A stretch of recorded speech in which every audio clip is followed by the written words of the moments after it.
नमस्कार विद्यार्थी मित्र हो. आपण इयत्ता 12वीच्या सहकार या विषयाचा अभ्यास करीत आहोत. सहकार विषयातील तिसरे प्रकरण आहे सहकारी संस्थांचा आयुक्त व निबंधक. आज आपल्याला सहकार आयुक्त निबंधकाची कार्य अभ्यासायची आहेत. या अगोदरच्या व्हिडिओमध्ये आपण सहकार आयुक्त व निबंधकाचा अर्थ व व्याख्या पाहिलेली होती. त्याची लिंक या व्हिडिओच्या डिस्क्रिप्शन बॉक्समध्ये दिलेली आहे. तर पुन्हा एकदा आपण थोडक्यात अर्थ पाहू. तर सहकारी संस्थेवर नियंत्रण ठेवण्यासाठी ज्या व्यक्तीची राज्य सरकारने नेमणूक केलेली असते त्यास निबंधक असे म्हणतात. सहकारी संस्थांची नोंदणी करणे, त्यांना मार्गदर्शन करणे, त्यांच्या कार्यावर नियंत्रण ठेवून त्यांच्या कार्यात समन्वय साधण्याकरिता राज्य पातळीवर सहकार खात्याकडून नियुक्त केलेला सर्वोच्च अधिकारी म्हणजे सहकार आयुक्त व निबंधक होय. सहकार आयुक्त व निबंधक हा सहकारी चळवळीच्या विकासात मुख्य भूमिका बजावत असतो. त्याची भूमिका फार महत्त्वाची आहे. तो राज्य सरकार आणि सहकारी संस्था यांच्यासाठी प्रतिनिधीची भूमिका पार करत असतो. नेता म्हणून काम करत असतो. राज्य सरकार व सहकारी संस्था यांच्यातला तो दुवा असतो. सहकारी संस्थांसाठी त्याने पालकत्वाची भूमिका करत असतो. त्याचबरोबर सहकारी संस्थांना मार्गदर्शन करत असतो. तो एक कठोर प्रशासक असतो. लवादाची भूमिका तो पूर्ण करीत असतो. त्याचबरोबर सहकारी संस्थांसाठी निर्माता, पालनकर्ता आणि विसर्जक असतो आणि संस्थांची नोंदणी करण्यापासून ते संस्थांचे समाप्तीपर्यंत करण्यापर्यंत सर्व अधिकार सहकार आयुक्त व निबंधकाला असतात. आज आपण सहकार आयुक्त व निबंधकाची कार्य अभ्यासू. सहकार आयुक्त व निबंधक हा सहकार क्षेत्रातील सर्वोच्च अधिकारी आहे. तो IAS लेवलचा अधिकारी आहे. सहकारी संस्था कायदा आणि नियम यानुसार निबंधकाला कार्य करावे लागतात. निबंधक हे सहकारी संस्थांतील प्रशासकीय पद विविध स्तरांवर असते. सहकारी चळवळीचा विकास जोमाने होण्यासाठी या चळवळीस योग्य दिशा मिळावी म्हणून निबंधक हे पद महत्त्वाचे आहे आणि निबंधकांना विविध प्रकारची कार्य करावी लागतात. त्यामध्ये पहिलं प्रकारचं कार्य आहे वैधानिक कार्य, दुसरं नियंत्रणात्मक कार्य आणि तिसऱ्या प्रकारे आहे विकासात्मक कार्य. आपण एक एक कार्यांचा अभ्यास करत जाऊ. सहकार आयुक्त व निबंधक यांचे पहिले कार्य आहे ते वैधानिक कार्य. तर निबंधक हा सहकार खात्यातील प्रमुख व्यक्ती असतो. सहकार कायद्याचे सहकारी संस्था योग्य पालन करतात की नाही यासाठी त्यांना अनेक अधिकार दिलेले असतात. प्रत्येक सहकारी संस्थांना सहकार कायद्याचे पालन करावे लागते व कामकाज सहकार कायद्यांच्या नियमांचे पालन करूनच करावे लागते. तर सहकार आयुक्त व निबंधक यांना सहकारी संस्था या कायद्याचे पालन करतात की नाही यासाठी अनेक अधिकार दिलेले आहेत आणि ही सगळी कार्ये ते वैधानिक कार्यातून स्पष्ट केलेली आहेत. आपण पहिला प्रकार पाहू. वैधानिक कार्य म्हणजे सहकार कायद्यानुसार सहकार संस्थांचे कामकाज चाललेले आहे की नाही या सहकार कायद्यानुसार सहकार आयुक्त व निबंधकाला दिलेले अधिकार आणि या अधिकाराने सहकार आयुक्त व निबंधक जी कार्य करतो ती सर्व कार्ये ही वैधानिक कार्ये आहेत. यामध्ये सहकारी संस्थांची नोंदणी करणे, पोटनियमांना मंजुरी देणे, नोंदणी दाखला देणे, सभासदत्व मंजुरी करणे, संस्थांचे वर्गीकरण करणे, सभांचे आयोजन करणे, संस्थेच्या निधीची गुंतवणूक करणे, न्यायनिवाडा करणे, संस्थांचे एकत्रीकरण व विभाजन करणे अशी अनेक वैधानिक कार्य सहकार आयुक्त व निबंधकास करावी लागतात. यातील एक एक कार्यांचा आपण अभ्यास करू. पहिले कार्य आहे नोंदणी करणे. तर सहकारी संस्थांची नोंदणी करणे हे सक्तीचे आहे. सहकारी संस्थांची नोंदणी झाल्याशिवाय सहकारी संस्थांना कायदेशीर अस्तित्व प्राप्त होत नाही. जेव्हा सहकारी संस्थांची नोंदणी करायची असते तेव्हा प्रवर्तक नोंदणी अर्ज भरतो. नोंदणी अर्ज नमुना अ भरतो आणि या अर्जाबरोबर नोंदणी करण्यासाठी आवश्यक कागदपत्रांची सुद्धा पूर्तता केली असते. जेव्हा प्रवर्तक नोंदणी अर्ज निबंधकास देतो तेव्हा निबंधकाचे पहिले कार्य आहे सहकारी संस्थांची नोंदणी करणे. मग यासाठी निबंधकाला जे नोंदणी अर्ज आलेले आहेत त्या नोंदणी अर्जाची छाननी करावी लागते. त्याचबरोबर नोंदणी अर्जासोबत जोडलेल्या कागदपत्रांची तपासणी करून संस्थेने सर्व कायदेशीर बाबी पूर्ण केलेल्या आहेत की नाही याची खात्री पटवून घ्यावी लागते व कोणत्या कागदपत्रांची कमतरता असल्यास किंवा त्रुटी असल्यास तर त्याची पूर्तता करून निबंधक त्याची पूर्तता करून घेत असतो व सर्व कागदपत्रे योग्य असल्यास त्याची खात्री पटल्यास निबंधक त्याची नोंदणी आपल्या नोंदणी पुस्तकात नमुना ब मध्ये करत असतो. नोंदणी झाल्यानंतर निबंधक त्या सहकारी संस्थेस नोंदणी प्रमाणपत्र देत असतो. अशा प्रकारे सहकार आयुक्त व निबंधक नोंदणीचे काम करत असतो. म्हणजेच नोंदणी अर्जाची छाननी करतो. छाननी करून झाल्यानंतर कागदपत्रांची पूर्तता झाल्यानंतर त्या संस्थेची नोंदणी पुस्तकात नोंद करून घेतो. त्या नोंदणी पुस्तकास नमुना ब असे म्हणतात आणि नोंदणी झाल्यानंतर त्या सहकारी संस्थेला नोंदणीपत्र देण्यात येते. दुसरे कार्य आहे पोटनियमांना मंजुरी देणे. तर पोटनियम म्हणजे काय? तर पोटनियमांना उपविधी असे सुद्धा म्हटले जाते. सहकारी संस्थेच्या दैनंदिन कामकाजाचे नियम म्हणजेच पोटनियम किंवा उपविधी होय. सहकारी संस्थांना महाराष्ट्र सहकारी संस्था कायदा 1960 नुसार काम करावे लागते. या कायद्यात जे नियम सांगितले आहेत त्या नियमानुसार सहकारी संस्था कामकाज करत असतात. परंतु प्रत्येक सहकारी संस्थेचे त्यांचे अंतर्गत नियम असतात. त्यांचे दैनंदिन कामकाजाचे नियम हे असतात. त्या नियमांनाच पोटनियम किंवा उपविधी असे म्हणतात. आणि हे पोटनियम जे असतात हे पोटनियम जेव्हा सहकारी संस्थांची स्थापना केली जाते तेव्हा या पोटनियमांची निबंधकाकडून मंजुरी करून घ्यावी लागते. जेव्हा प्रवर्तक नोंदणी अर्ज देत असतो तेव्हा प्रवर्तक नोंदणी अर्जाबरोबर उपविधीच्या 4 प्रती जोडत असतो. या उपविधीमध्ये संस्थेच्या कारभाराचे स्वरूप, समितीची निवड, कर्ज देणे घेण्याच्या पद्धती, हिशेब पद्धती इत्यादी बाबतचे नियम नियमावलीमध्ये दिले जातात. जेव्हा प्रवर्तक नोंदणी अर्जाची छाननी करत असतो त्यावेळी पोटनियमांना मंजुरी देण्यासाठी ते पोटनियम सहकारी कायद्याला धरून असल्याची खात्री करून त्यास निबंधक मान्यता देतो. एकदा पोटनियमांची मंजुरी झाल्यानंतर त्या पोटनियमात जर बदल करायचे असल्यास तर विशेष सर्वसाधारण सभेचे आयोजन करून त्या पोटनियमामध्ये बदल करता येतात. पण तसेच म्हणजेच काही कारणास्तव जर संस्थेने पोटनियमात बदल केले असल्यास ते पोटनियम कायद्यानुसार असल्याची खात्री करून त्यास मान्यता देण्याचे कार्यसुद्धा निबंधक करत असतो. म्हणजे नोंदणीच्या वेळी पोटनियमांना मंजुरी देणे किंवा जर सहकारी संस्थांना पोटनियमांमध्ये काही बदल करायचे असल्यास तर त्याची मंजुरीसुद्धा निबंधकाकडून करून घ्यावी लागते. म्हणजेच पोटनियमांना मंजुरी देणे होय. तिसरे कार्य आहे नोंदणी दाखला देणे. तर नोंदणी दाखला म्हणजे सहकारी संस्थेची नोंदणी झाल्याचा पुरावा.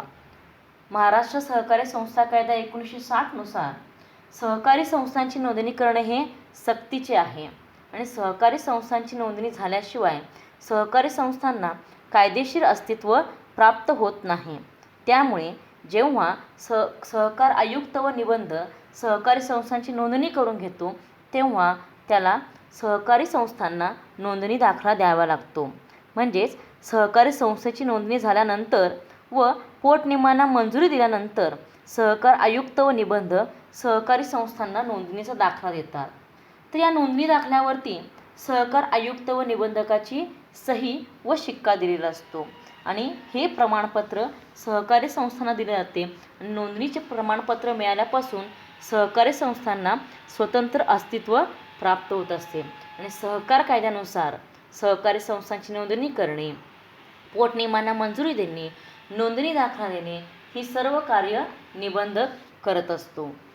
चौथं कार्य आहे सभासदत्व मंजुरी. तर सहकारी संस्थांचे एक तत्व आहे खुले व ऐच्छिक सभासदत्व. खुले व ऐच्छिक सभासदत्व म्हणजे सहकारी संस्थांमध्ये कोणत्याही जाती धर्माचे लोक स्त्री पुरुष असा कोणत्याही प्रकारचा भेदभाव केला जात नाही. हे सभासत्व सर्वांना ऐच्छिक व खुले आहे. संस्थेमध्ये सामील होण्यासाठी व संस्थेतून बाहेर जाण्यासाठी त्या सभासी स्वतःच्या इच्छेने संस्थेमध्ये सामील होऊ शकतो किंवा संस्थेतून बाहेर पडू शकतो. असे हे सभासत्व ऐच्छिक व खुले आहे. जेव्हा एखाद्या सभासदाला सहकारी संस्थेचे सभासत्व पाहिजे असते तेव्हा त्या व्यक्तीला सहकारी संस्थेला सभासत्वाचा अर्ज करावा लागतो. जेव्हा तो व्यक्ती सभासत्वाचा अर्ज करतो तेव्हा सहकारी संस्थांच्या व्यवस्थापन समितीमध्ये या अर्जावर विचारविनिमय करून त्या व्यक्तीच्या सभासत्वावरती निर्णय घेतला जातो. जर सभासत्व मंजूर झाले तर सहकारी संस्थांचा सचिव त्या व्यक्तीला सभासत्व मंजूर झाल्याचे पत्र पाठवतो आणि सभासत्व नामंजूर झाले तरीसुद्धा त्या सचिवाला सभासत्व नामंजूर झालेले आहे हे कळवावे लागते. पण जर एखादी व्यक्ती सभासत्व पात्र असेल आणि जर सहकारी संस्था त्या व्यक्तीचे सभासत्व नाकारत असेल तर अशा व्यक्तीला सभासत्व देण्याचे कार्य हे सहकार आयुक्त व निबंधकाचे असते. 5वे कार्य आहे संस्थांचे वर्गीकरण. तर संस्थांचे वर्गीकरण हे त्या संस्थांचे कार्य व व्यवसायानुसार व्यवसायाचे स्वरूप काय आहे याच्यावरून संस्थांचे वर्गीकरण केले जाते. सहकारी संस्थांचे बरेच प्रकार आहेत. सहकारी पतपुरवठा संस्था, सहकारी विपणन संस्था असतात, ग्राहक सहकारी संस्था असतात, त्याचबरोबर गृहनिर्माण सहकारी संस्था असतात. अशा बऱ्याच प्रकारच्या सहकारी संस्था असतात. जेव्हा सहकारी संस्थांची नोंदणी केली जाते तेव्हा त्यामध्ये सहकारी संस्थांचा प्रकार किंवा त्याचबरोबर सहकारी संस्थांचे कार्य काय हे नमूद करावे लागते आणि यानुसार सहकार आयुक्त व निबंधक त्या संस्थांचे वर्गीकरण करत असतो. वर्गीकरण करताना त्याचे वर्गीकरण ती संस्था कृषी संस्था आहे की पणन संस्था आहे, उपभोक्ता संस्था आहे की सर्वसाधारण संस्था आहे, गृहनिर्माण संस्था आहे, अशा प्रकारे त्या संस्थेचे कार्य काय आहे, त्या संस्थेचा व्यवसाय कोणत्या प्रकारचा आहे त्यानुसार त्या संस्थांचे वर्गीकरण केले जाते. त्याचबरोबर निबंधकाला योग्य वाटण्यास संस्थेला एका वर्गातून दुसऱ्या वर्गात अथवा उपवर्गात समाविष्ट करण्याचा सुद्धा अधिकार आणि हे कार्य कोणाचे आहे तर निबंधकाचे आहे. समजा एखादी पतपुरवठा संस्था आहे आणि या पतपुरवठा संस्थेचे एक पतपुरवठा या वर्गातून दुसऱ्या वर्गामध्ये समाविष्ट करायचे आहे. म्हणजे पतपुरवठा संस्थाला जर सेवा सहकारी संस्थेमध्ये समाविष्ट करायचं असेल तर ते कार्य तो अधिकार हा सर्वस्वी सहकार आयुक्त व निबंधकाचा आहे. म्हणजेच सहकारी संस्थांचे कार्य व व्यवसायानुसार सहकारी संस्थांचे वर्गीकरण करण्याचे कार्य सहकार आयुक्त व निबंधक करत असतो. 6वे कार्य आहे सभांचे आयोजन करणे. महाराष्ट्र सहकारी संस्था कायदा 1960 नुसार सहकारी संस्थांना सभा घेणे हे बंधनकारक आहे. म्हणजे सहकारी संस्थांची नोंदणी झाल्यानंतर 3 महिन्याच्या आत या सभांचे पहिल्या सभेचे आयोजन करावे लागते. त्याचबरोबर प्रत्येक वर्षी प्रत्येक सहकार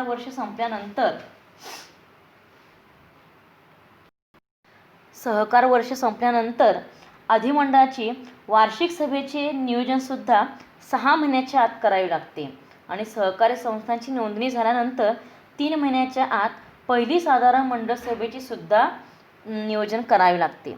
मात्र जर सहकारी संस्था या सभेचे आयोजन केले नाही तर या सभांचे आयोजन सहकार आयुक्त व निबंधक आपल्या अधिकारात या सभांचे आयोजन करत असतो.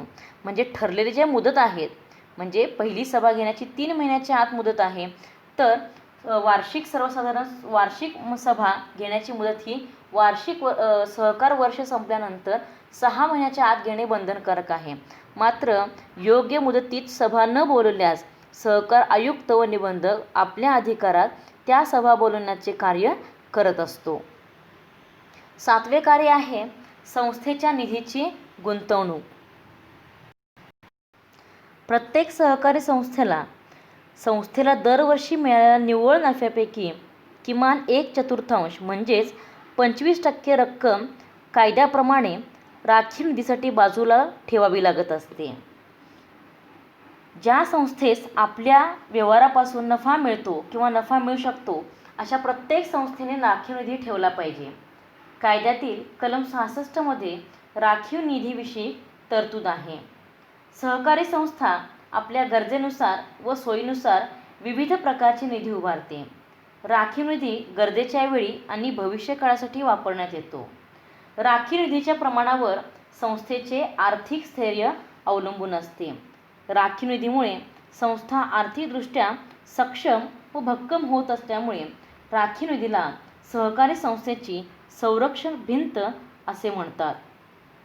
ज्या प्रमाणात राखीव निधी असतो त्या प्रमाणात संस्थेला इतरांकडून कमी प्रमाणात कर्ज घ्यावे लागते. त्यामुळे कर्जावरील व्याजाचा होणारा खर्च टाळता येतो. स्वावलंबनाच्या दृष्टीने राखीव निधी महत्त्वाचा ठरतो. त्यामुळे सहकारी संस्थेने राखीव निधीमध्ये किती गुंतवणूक करावी याबाबत सर्व अधिकार हे सहकार आयुक्त व निबंधकास आहेत.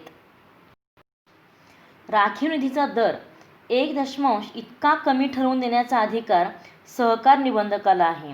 राखीव निधीचा वापर खेळते भांडवल म्हणूनही केला जातो. या निधीची गुंतवणूक प्रामुख्याने राज्य किंवा जिल्हा मध्यवर्ती सहकारी बँकेत ठेवीच्या रूपाने केली जाते आणि संस्थेने आपल्या निधीची एका किंवा अनेक निधीत गुंतवणूक करण्यासाठी निबंधक शर्तीच्या आधारे परवानगी देत असतो. 8वे कार्य आहे न्यायनिवाडा. जर एखाद्या संस्थेमध्ये कुठल्याही प्रकारचे वादविवाद निर्माण झाल्यास निबंधक लवादाची भूमिका पार पाडत असतो. तर सहकारी संस्था ही अनेक दुर्बल व्यक्तींची एकत्र येऊन एक समान गरजा पूर्ण करण्यासाठी चालू केलेली संस्था ही सहकारी संस्था आहे. यामध्ये व्यवस्थापन हे लोकशाही पद्धतीने केले जाते. त्यामुळे इथे बऱ्याच वेळा सभासदांमध्ये किंवा व्यवस्थापन समितीमध्ये वादविवाद होण्याची शक्यता असते. अशावेळी जर सहकारी संस्थेमध्ये कोणतेही वादविवाद झाले तर ते वादविवादावरती निर्णय घेण्यासाठी लवादाची भूमिका म्हणजेच न्यायाधीशाची भूमिका हा सहकार आयुक्त व निबंधक करत असतो. 9वे कार्य आहे संस्थांचे एकत्रीकरण व विभाजन. सार्वजनिक हिताच्या किंवा सहकारी चळवळीच्या हिताच्या दृष्टीने कोणत्याही सहकारी संस्थेचे व्यवस्थापन हे अकार्यक्षम व अर्थक्षम नसेल तर कायदेशीर पूर्तता करून 2 किंवा अधिक संस्थांचे एकत्रीकरण करण्याचे तसेच एखाद्या संस्थेचे विभाजन करण्याचे कार्य हे निबंधकाला करत असते. सहकारी संस्था ही आर्थिकदृष्ट्या कमकुवत गटांची संस्था असते. त्यामुळे इथे व्यवस्थापनसुद्धा सभासदांकडे असते. लोकशाही पद्धतीने संचालक मंडळाकडे व्यवस्थापनाचा कारभार दिलेला असतो. मात्र जर व्यवस्थापन हे अकार्यक्षम असेल आणि संस्था जर अर्थक्षम असेल म्हणजे आर्थिकदृष्ट्या जर कमकुवत असेल तर अशावेळी अशा संस्थांचे सहकार आयुक्त व निबंधक एकत्रीकरण करतो. म्हणजे 2 किंवा अधिक संस्था या एकत्रीकरण करतो किंवा विभाजन करतो किंवा एखादी जर संस्था आहे त्यांचं दुसऱ्या संस्थेमध्ये विभाजन केले जाते. अशा प्रकारे ही सहकार आयुक्त व निबंधकाची वैधानिक कार्य आपण पाहिली. दुसरा प्रकार आहे नियंत्रणात्मक कार्य. सहकारी चळवळीचा सहकार आयुक्त व निबंधक हा सहकारी चळवळीचा मार्गदर्शक असतो.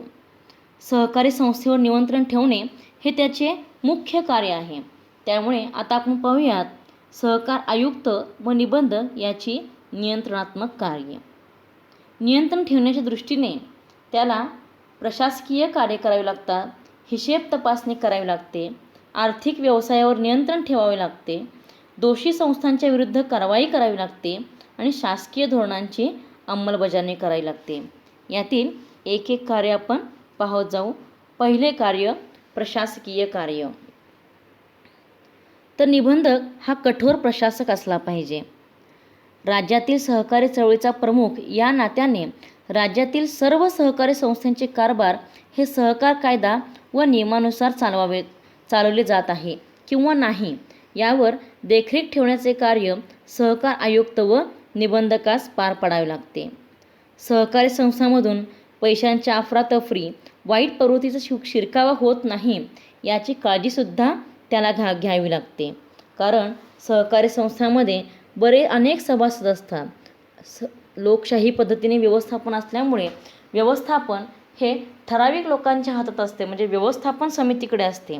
अशावेळी या संस्थेमध्ये अफरातफर होणे, पैशाचा घोटाळा होणे अशी बरेच समस्या निर्माण होऊ शकतात. त्यामुळं अशावेळी सहकार आयुक्त व निबंधक हा कठोर प्रशासक असला पाहिजे आणि त्या दृष्टीने त्याला अनेक प्रशासकीय कार्य करावी लागतात. दुसरे कार्य आहे हिशेब तपासणी. महाराष्ट्र सहकारी संस्था कायदा 1960 नुसार सहकारी संस्थेला आपले हिशेब आणि जमा खर्च लिहिणे बंधनकारक आहे. सहकारी संस्था या सार्वजनिक संस्था असून या लोकशाही तत्वानुसार चालत असल्यामुळे त्यांचे आर्थिक व्यवहार पारदर्शी व अचूक असले पाहिजेत. म्हणून सहकारी संस्थांना आपल्या आर्थिक व्यवहारांची हिशेब पुस्तकात योग्य प्रकारे नोंद करून हिशेब पुस्तके ठेवावी लागतात आणि ही हिशेब पुस्तके ठेवणे बंधनकारक आहे. त्याचप्रमाणे सहकारी संस्थांची हिशेब तपासणी दरवर्षी होणे सुद्धा बंधनकारक आहे. यासाठी निबंधक मान्यताप्राप्त हिशेब तपासणीकडून सहकारी संस्थांची हिशेब तपासणी करून घेत असतो. यामध्ये संस्थेचा जमा खर्च, हिशेब पुस्तके, बँक खातेपुस्तिका, मालमत्ता इत्यादी बाबी तपासल्या जातात.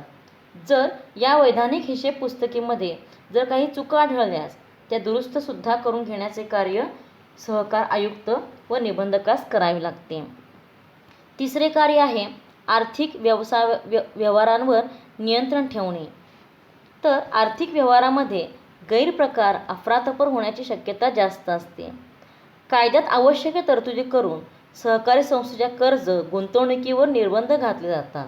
कारण सहकारी संस्थांचे व्यवस्थापन हे लोकशाही पद्धतीने आहे. सहकारी संस्थेचे जे संचालक मंडळ आहे, व्यवस्थापन समिती आहे, यांच्या हातात सहकारी संस्थांचा दैनंदिन कारभार, सगळे आर्थिक व्यवहार त्यांच्या हातात असतात. त्यामुळे गैरप्रकार, अफरातफर, पैशांचा घोटाळा, पैशांचा अपव्यय होण्याची शक्यता असते आणि अशामुळे सहकारी संस्था ही आर्थिकदृष्ट्या कमकुवत होऊ शकते. त्यामुळे अशा या आर्थिक व्यवहारांवर नियंत्रण ठेवण्याचे कार्य सहकार आयुक्त व निबंधकाचे आहे.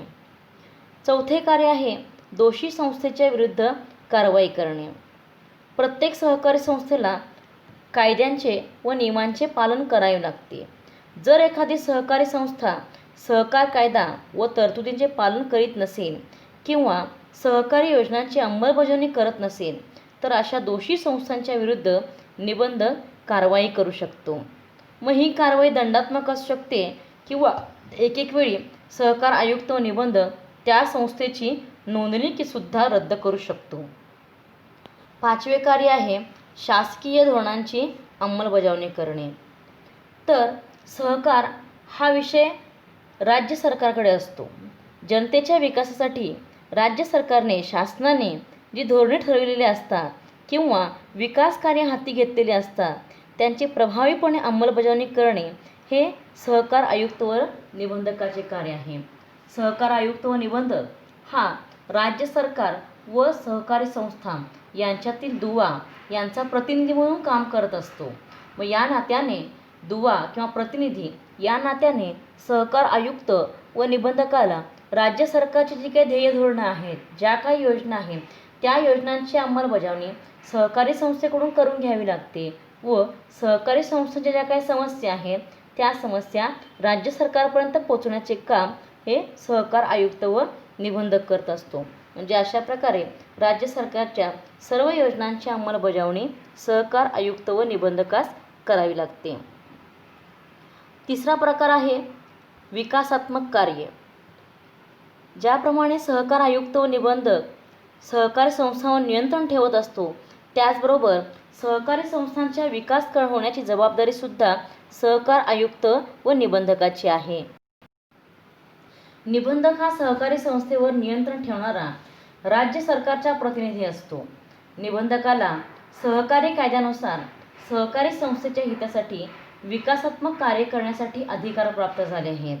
ती कार्य अशा प्रकारे: पहिले कार्य सहकार क्षेत्राचे नेतृत्व, दुसरे कार्य सहकारी क्षेत्राला मार्गदर्शन. 3. सहकारी संस्थांना तांत्रिक मार्गदर्शन. 4. सहकारी संस्थांना आर्थिक मदत. 5. कर्ज वसुलीला चालना. आणि 6. सभासदांना शिक्षण व प्रशिक्षण. त्यातील पहिले कार्य सहकार क्षेत्राचे नेतृत्व. राज्यातील सहकारी संस्थांचे नेतृत्व करण्याचे कार्य सहकार आयुक्त व निबंधकाला करावे लागते.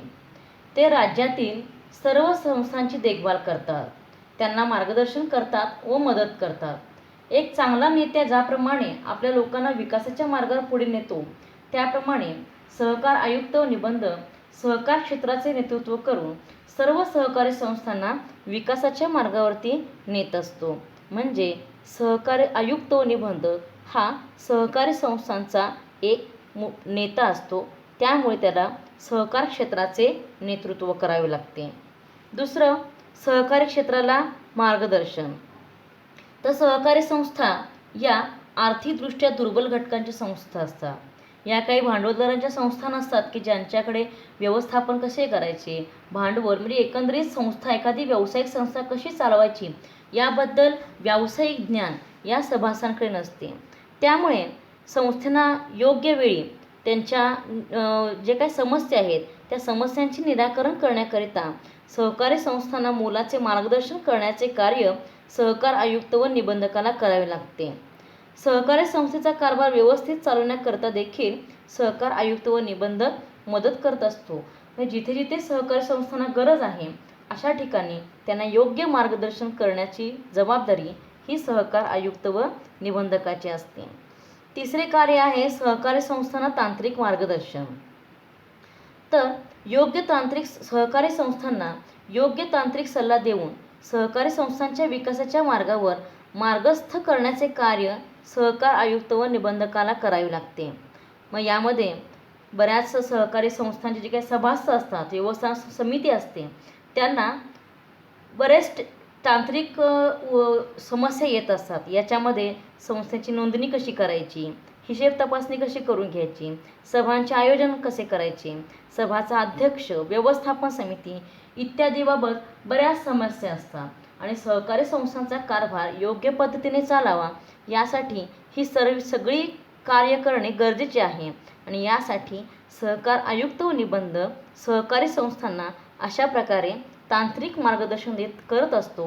नोंदणी करण्यापासून ते सहकारी संस्थेचे विसर्जन करण्यापर्यंत जिथे जिथे समस्या निर्माण होते तिथे तिथे सहकार आयुक्त व निबंधक सहकारी संस्थांना मार्गदर्शन करत असतो. त्याचबरोबर चौथं कार्य आहे सहकारी संस्थांना आर्थिक मदत. तर अपुरे भांडवल ही सहकारी संस्थांची मुख्य समस्या आहे. का? कारण सहकारी संस्था ही आर्थिकदृष्ट्या दुर्बल घटकांची संस्था आहे. आपल्या एकसमान गरजा पूर्ण करण्यासाठी, आर्थिक विकास करून घेण्यासाठी एक आर्थिकदृष्ट्या कमकुवत घटक एकत्र येऊन सहकारी संस्थांची स्थापना करीत असतो. सेवा देणे हा या सहकारी संस्थांचा मुख्य उद्देश असतो आणि नफा हा दुय्यम असतो. म्हणजे सेवाभाव हा सहकारी संस्थांचा मुख्य उद्देश आहे. त्यामुळे सहकारी संस्थांचे भांडवल हे अपुरे भांडवल असते. मग अशावेळी अपुरे भांडवल ज्या सहकारी संस्थांचे आहे अशा संस्थांना आर्थिक मदत करण्याचे कार्य सहकार आयुक्त व निबंधक करत असतो. त्याचबरोबर सहकारी संस्थांचा विकास करणेसुद्धा गरजेचे आहे. आणि सहकारी संस्थांचा विकास करण्यासाठी सहकारी संस्थांना मार्गदर्शन असेल, तांत्रिक मार्गदर्शन असेल किंवा आर्थिक मदत असेल, अशा प्रकारे सहकारी संस्थांच्या आर्थिक विकासासाठी सुद्धा सहकार आयुक्त व निबंधक मदत करीत असतो. पाचवे आहे कर्ज वसुलीला चालना. तर सहकार आयुक्त व निबंधक कर्ज वसुलीसाठी कर्ज वसुली अधिकारी नेमून अशा संस्थेच्या कर्ज वसुलीस चालना देतात व पर्यायाने सहकारी संस्थेला आर्थिक संकटातून वाचवतात. बऱ्याच वेळा सहकारी संस्थांकडून कर्ज मंजुरी दिली जाते, कर्ज वाटप केले जाते. मात्र सभासद हा आर्थिकदृष्ट्या कमकुवत घटक असल्यामुळे बऱ्याच वेळा सभासदांकडून कर्जाची परतफेड योग्य वेळेत होत नाही. अशावेळी थकबाकीचे प्रमाण वाढते. मग अशावेळी सहकार आयुक्त व निबंधक वसुली अधिकारी नेमून अशा संस्थेच्या कर्ज वसुलीस चालना देत असतात. 6वा आहे सभासदांना शिक्षण व प्रशिक्षण. सहकारी संस्थांतील घटक हा आर्थिकदृष्ट्या दुर्बल व्यक्ती एकत्र येऊन सहकारी संस्था स्थापन करतात. संस्थेतील बहुतेक सभासदांना संस्थेच्या कामकाजाची माहिती नसते. त्यामुळे सहकारी संस्थांची माहिती व संस्था चालवल्याचे संपूर्ण ज्ञान त्यांना नसते. अशावेळी सहकार आयुक्त व निबंधक विशिष्ट अशा प्रकारे शिक्षण व प्रशिक्षणाची व्यवस्था करतात. त्यामध्ये प्रशिक्षण शिबिरे, कार्यशाळा, परिसंवाद, व्याख्यानांचे आयोजन करून प्रत्येक सभासदांना प्रशिक्षण देण्याचे कार्य सहकार आयुक्त व निबंधक करत असतो. म्हणजे अशा प्रकारे सहकार आयुक्त व निबंधकाची वैधानिक कार्य आहेत. निबंधक कार्य करावे लागतात, त्याचबरोबर त्यांना विकासात्मक कार्य करावे लागतात. वैधानिक कार्यामध्ये त्याला सहकारी संस्थांची नोंदणी करणे, पोटनियमांना मंजुरी देणे, नोंदणी दाखला देणे, सभासदत्व मंजुरी करणे, संस्थांचे वर्गीकरण करणे, सभांचे आयोजन करणे, संस्थेच्या निधींची गुंतवणूक, न्यायनिवाडा करणे व संस्थांचे एकत्रीकरण व विभाजन करणे. नियंत्रणात्मक कार्यामध्ये प्रशासकीय कार्य, हिशेब तपासणी, आर्थिक व्यवसायांवर नियंत्रण, दोषी संस्थांच्या विरुद्ध कारवाई, शासकीय धोरणांची अंमलबजावणी. विकासात्मक कार्यामध्ये सहकार क्षेत्राचे नेतृत्व, सहकारी क्षेत्राला मार्गदर्शन, सहकारी संस्थांना तांत्रिक मार्गदर्शन, सहकारी संस्थांना आर्थिक मदत, कर्ज वसुलीला चालना व सभासदांना शिक्षण व प्रशिक्षण अशी बऱ्याच प्रकारे कार्य सहकारी संस्थांवर नियंत्रण करण्यासाठी, सहकारी संस्थांचा विकास करण्यासाठी, सहकारी संस्थांचे कायद्याचे पालन करण्यासाठी सहकार आयुक्त व निबंधक करीत असतो. धन्यवाद.